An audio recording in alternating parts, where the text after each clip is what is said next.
سلام به تاپ فیلیکس، خوش اومدین. تا حالا شده فکر کنین اگه چند تا ورژن از خودتون وجود داشته باشه چه شکلی میشه؟ هر کدوم کاملا مستقلن و ویژگی مخصوص خودشونو دارن. خب باید بگم هم شگفت‌انگیز هم ترسناک. و همین حالا هم آدمایی توی دنیا وجود دارن که با این وضعیت روانی وحشتناک مبارزه میکنن. این دختری که با حالت بشخمم نشسته اسمش کیسیه. اینجا مثلا تولد دوستشه. جشن که تموم میشه منتظر میشه خانواده بیان دنبالش، ولی خب کسی پیداش نمیشه. همون دوستش که میزبان بود گفت اینطوری نمیشه، بیا با ماشین بابای من بریم، ما میرسونیمت. کیسی میگه نه مزاحم نمیشم، با اتوبوس میرم خودم. بابای ولی ول نمیکنه، میگه به خدا اگه بذارم. کاش پیاده میرفت اصلا. خلاصه سوار میشن و بابای میره که کادوی تولدو بچپونه تو ماشین. کیسی نگاهش میفته به آینه این ماشین و یه چیزی توجهش رو جلب میکنه. سرش رو که برمیگردونه یه مرد غریبه میبینه که سمت راننده نشسته. دخترا میگن عمو مثل اینکه اشتباه سوار شدی، که پیس میرن لالا. کیسی خواست حرکت هوشمندانه بزنه، در رو وا کرد که بره، یهو پیس اونم لالا. دخترا چشماشون رو که باز میکنن میفهمن توی یه اتاق کوچولو گیر افتادن. آقای اتو کشیده میاد داخل، چند ثانیه نگاه میکنه و یکی از دخترها رو با خودش به زور میبره. یه دقیقه نمیشه که دختر برمیگرده و به بقیهشون میگه اون ازم خواست براش لخت برقصم. دوتا خواهرا میگن ما نمیتونیم که تا ابد اینجا بمونیم، تنها شانسمون اینه با هم بهش حمله کنیم. کلر میگه من 6 ماه کلاس کاراته رفتم، باید با درد از پا درش بیاریم. کیسی میگه نکشی ما رو بروسلی، تو رو مثل پر بلند کرد انداخت رو تخت، اون وقت میگی ما از پسش برمیایم؟ الان نباید ریسک کنیم. جا داره بگم کیسی خونسردی که میبینید خودش زندگی واقعا دارکی داشته. یه صدای یه خانومو بیرون اتاق میشنون. دقت که میکنن یه زن با لباس قرمز و دامن میبینن که پشت در داره با یه آقا صحبت میکنه. شروع میکنن داد زدن که ما اینجاییم، تو رو خدا نجاتمون بدین. در باز میشه و دخترها فول لیزر میشن. زنی در کار نبود، همون آقاه لباس زنونه تنش بود. به دخترها میگه من با دنیس صحبت میکنم، اون اجازه نداره به شما دست بزنه.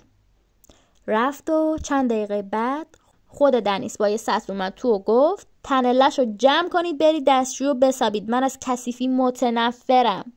راستی پاتریشا بهم یادآوری کرد واسه چی شما رو گرفتم. شما غذاهای مقدسی هستید، نگران نباشید، اذیتتون نمی‌کنم.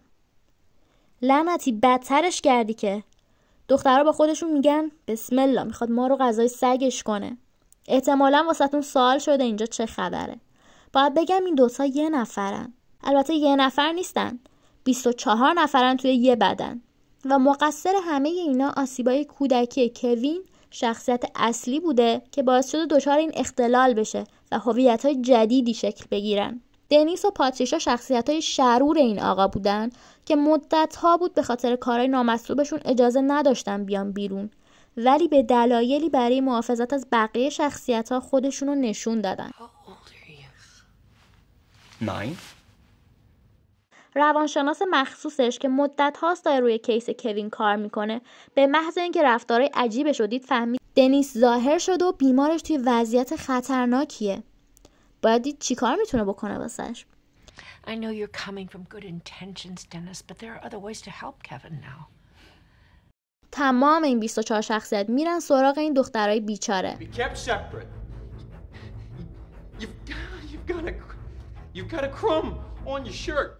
ولی خب اونی که از همه‌شون خطرناکتره آخر فیلم ظاهر میشه.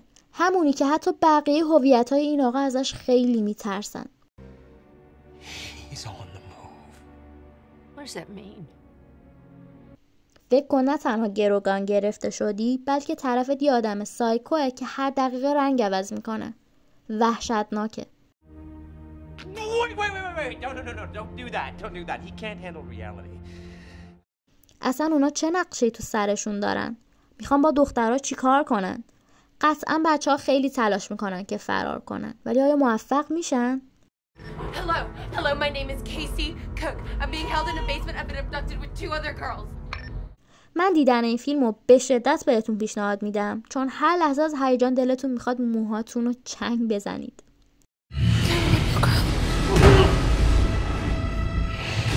Kevin Wendell Brown! فقط همین رو بدونید قراره با پایان شوکه کننده ای مواجه بشید. We're getting out of here. We're gonna get Casey. You can do this, Marsha. نظرتون رو در مورد ویدیو حتما بهم بگین. اگه دلتون میخواد همراهم باشین سابسکرایب یادتون نره. مرسی.